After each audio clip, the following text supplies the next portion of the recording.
School کے ایک متاثرہ بصارت ٹیچر جو کہ دینی اور دنیاوی تعلیم کے حوالے سے اللہ تعالیٰ نے انہیں بڑا نوازا ہوا ہے. میری مراد مرزا عمران بیگ صاحب جو سیالکوٹ سے روز سفر کر کے اسکول میں پڑھانے کے لیے آتے ہیں. آپ اپنا مقالہ سیرت پاک کے حوالے سے اور خصوصی افراد کے حوالے سے پیش کریں گے. میں آپ کو دعوت دیتا ہوں کہ آپ سٹیج پر آئیں. مرزا عمران بیگ صاحب.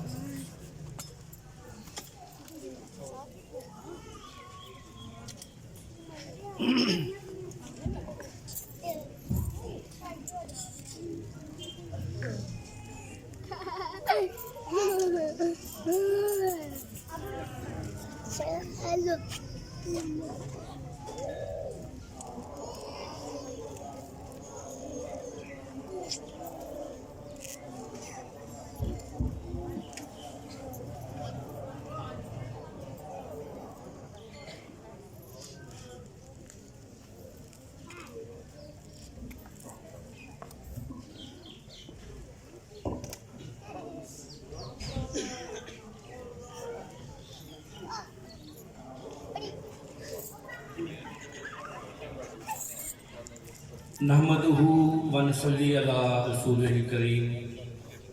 اما بعد فاعوذ باللہ من الشیطان الرجیم. بسم اللہ الرحمن الرحیم.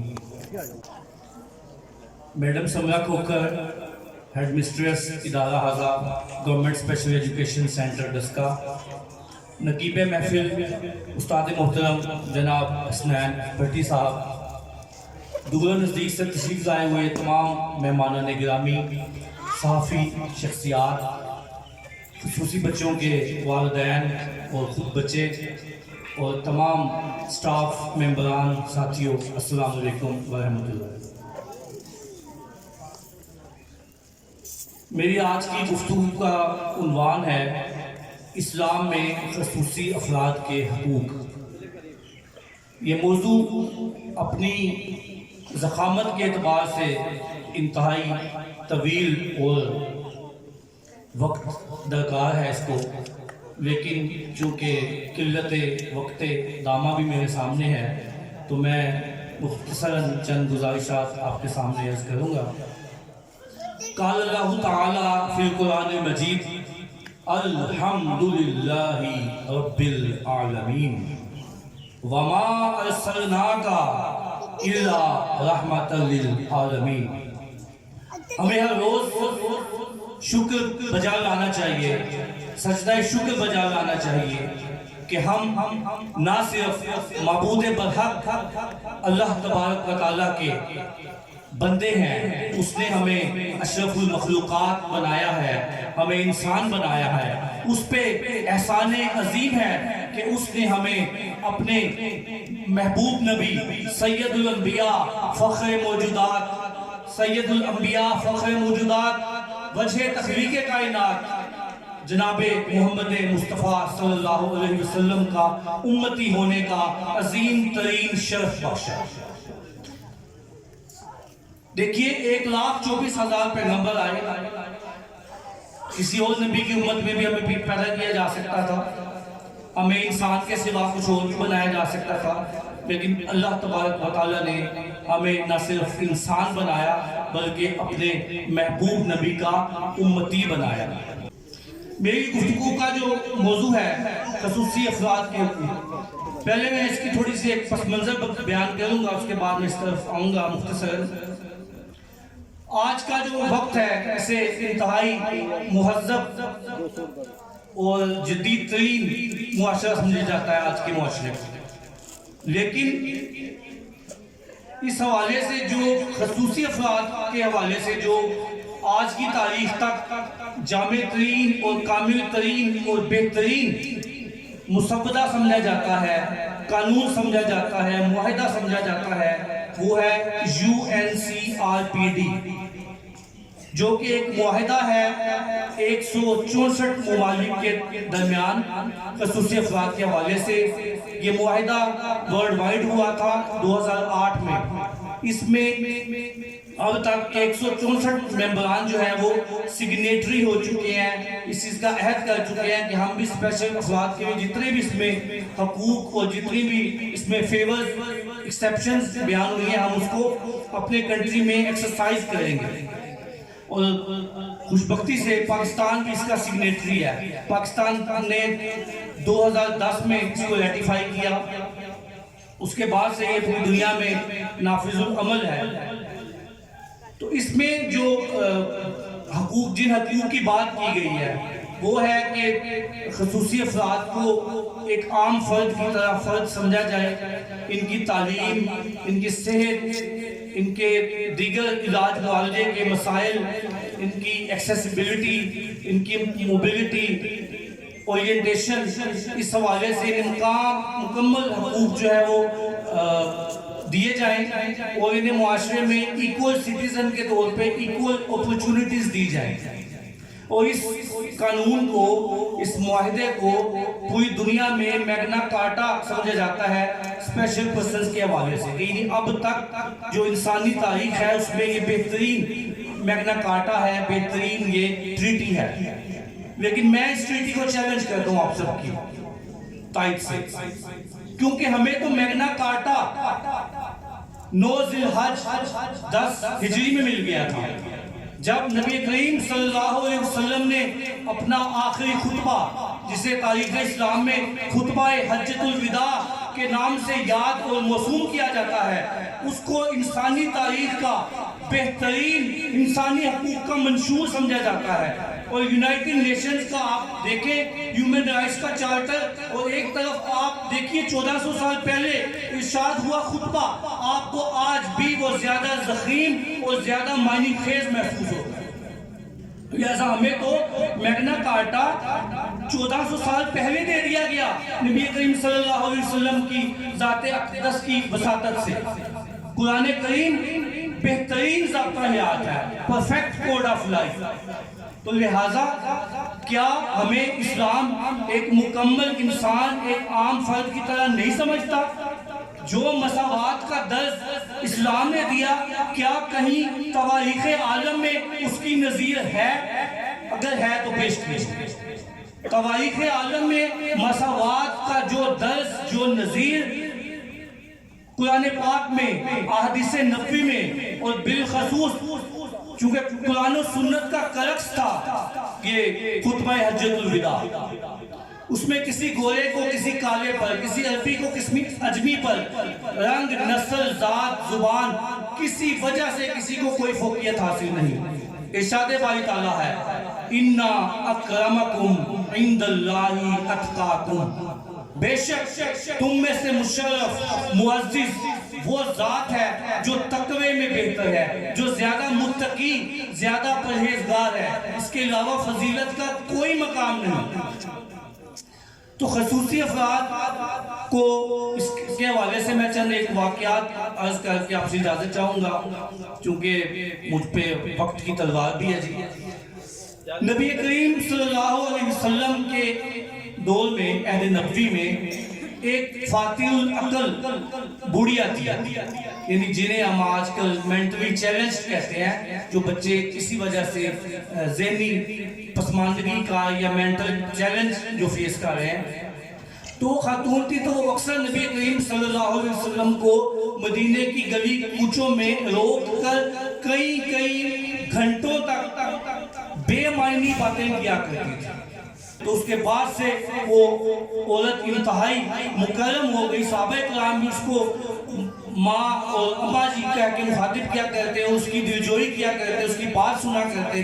تو یہ ہمارے لیے مینٹلی چیلنج کے ساتھ جو لوگ ہیں ان کے لیے یہ ایک بہترین نبی کریم صلی اللہ علیہ وسلم کی مثال ہے ان کا۔ اسی طرح ایک مرتبہ نبی کریم صلی اللہ علیہ وسلم چند سرداران قریش کے ساتھ مصروف تھے، انہیں دعوت اسلام دے رہے تھے، تبلیغ کر رہے تھے، اسلام کی حقانیت بیان فرما رہے تھے۔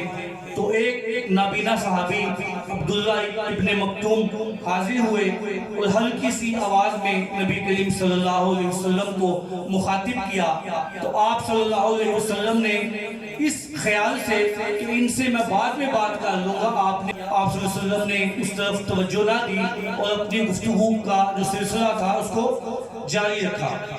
لیکن اللہ تبارک و تعالیٰ کو یہ بات انتہائی ناگوار گزری اور اسی وقت وہی نازل ہوئی.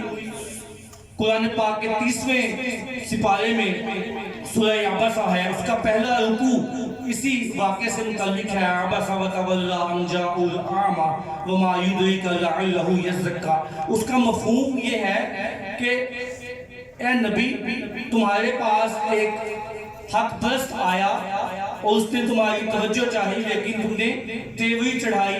تمہیں کیا معلوم کہ یہ لوگ تمہاری بات سنیں گے یا نہیں؟ ان کی عقل پر پردہ پڑا ہوا ہے. لیکن وہ جو شخص تمہارے پاس نبینہ حاضر ہوا ہے وہ سچا طالب حق ہے، لہٰذا اس کی طرف توجہ دیجئے. میں یہ سمجھتا ہوں کہ نبی رحمت کیا یہ جو عمل تھا یہ صرف تعلیم امت کے لیے تھا. اگر اس وقت یہ وہی نازل نہ ہوتی تو آج لوگ اس ایگزامپل کو کوٹ کرتے کہ نبی پاک صلی اللہ علیہ وسلم نے بھی نابینا صحابی کی بات نہیں سنی تھی، انہوں نے سائٹڈ لوگوں کو، بینا لوگوں کو زیادہ اہمیت دی تھی. لہٰذا تعلیم امت کے لیے میں سمجھتا ہوں کہ یہ واقعہ پیش آیا اور تب سے نبی کریم صلی اللہ علیہ وسلم ان کی خاص تعظیم و تکریم فرمایا کرتے تھے. جب آتے تو ان کی تعظیم میں کھڑے ہو جایا کرتے تھے. انہیں مؤذن رسول، یعنی ایک تو حضرت بلال ہے، دوسرے دو صحابہ کو مؤذن رسول ہونے کا شرف حاصل ہے، ایک حضرت بلال حبشی اور دوسرے حضرت عبداللہ ابن مکتوم. اس کے علاوہ غزوہ احد کے موقع پر اور دیگر چند ایک مواقع پر نبی کریم صلی اللہ علیہ وسلم نے ان کو اپنا نائب بنایا مدینے میں، ان کو مدینے کا گورنر بنا کر گئے. بتائیے 1400 سال پہلے ایک نابینا شخص کو ایڈمنسٹریشن سونپی جا رہی ہے تو کس طرح یہ UNCRPD میگنا کارٹا ہو سکتا ہے اسپیشل پرسنز کا؟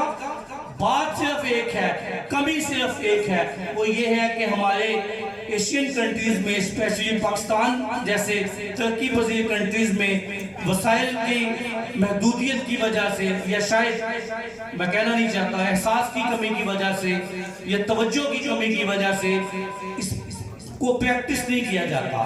اسلام کی جو تعلیمات ہیں نہ صرف خصوصی افراد کے حوالے سے بلکہ اسلامک ٹیچنگز کو فالو ہی نہیں کیا جاتا، پریکٹس نہیں کیا جاتا اپنی عملی زندگی میں. اگر ہم لوگ اسلام کی رسی کو، قرآن کی رسی کو مضبوطی سے تھام لیں تو نہ صرف خصوصی افراد بلکہ مجبور و مظلوم خواتین اور یہ خواجہ سرا، ان 3 کمیونٹیز کو جو ہے وہ ولنریبل کمیونٹیز کہا جاتا ہے انٹرنیشنل لیول پر، تو کسی کمیونٹی کا کوئی مسئلہ ہی نہ رہے.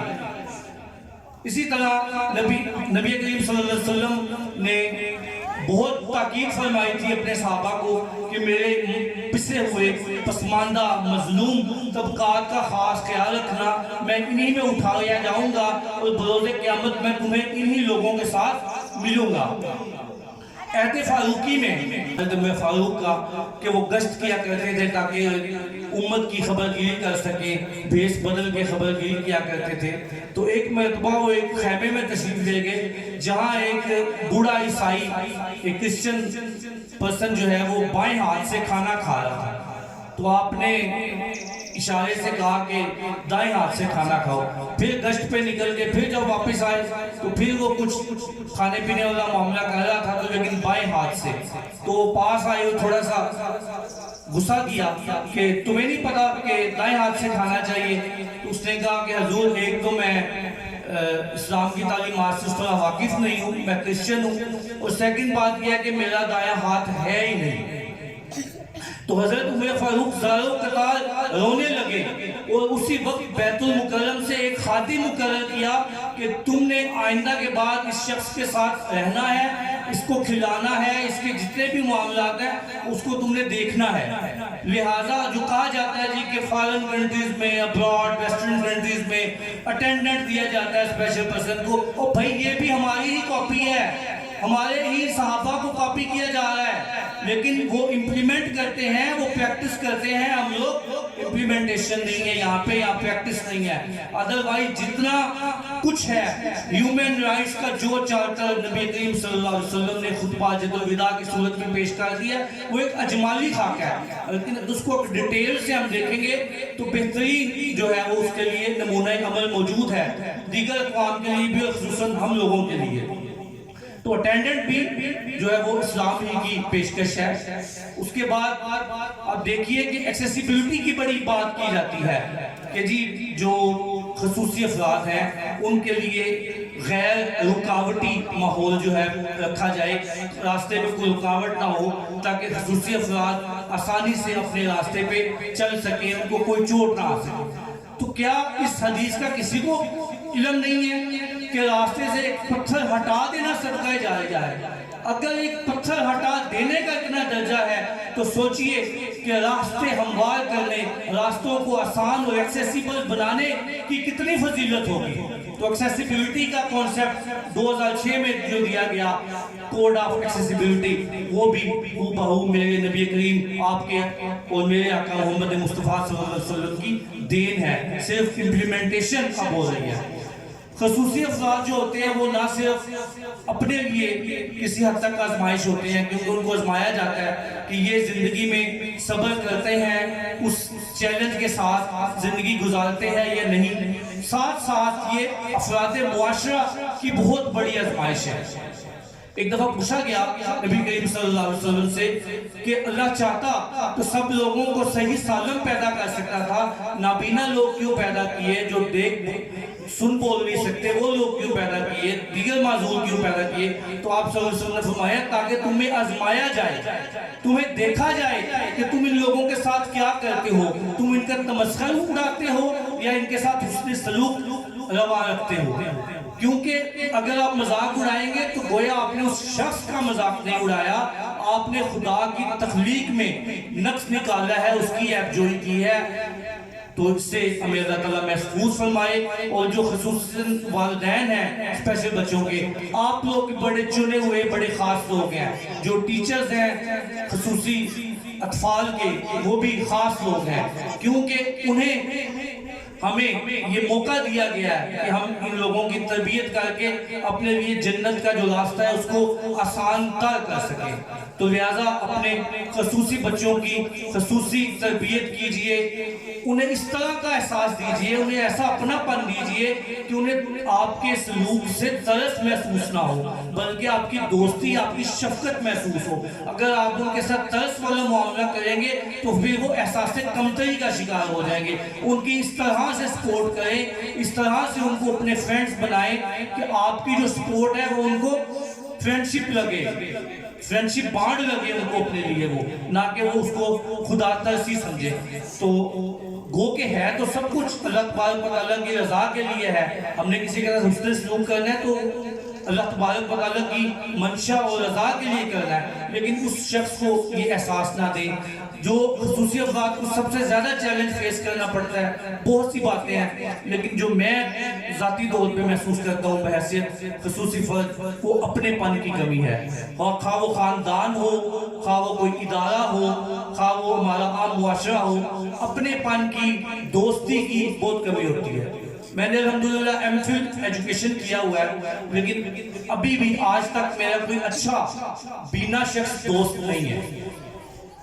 تو یہ سوچئے کہ لمحہ فکریہ ہے، دوست تھے، ہیلپ کرتے تھے، سپورٹ کرتے تھے، لیکن آج وہ آپس میں تو کانٹیکٹ میں ہیں لیکن میرے ساتھ اس طرح کانٹیکٹ میں نہیں ہے۔ اگر میں خود کانٹیکٹ کرتا بھی ہوں تو حافظ صاحب کیسے ہیں، ہم آپ کی کیا مدد کر سکتے ہیں؟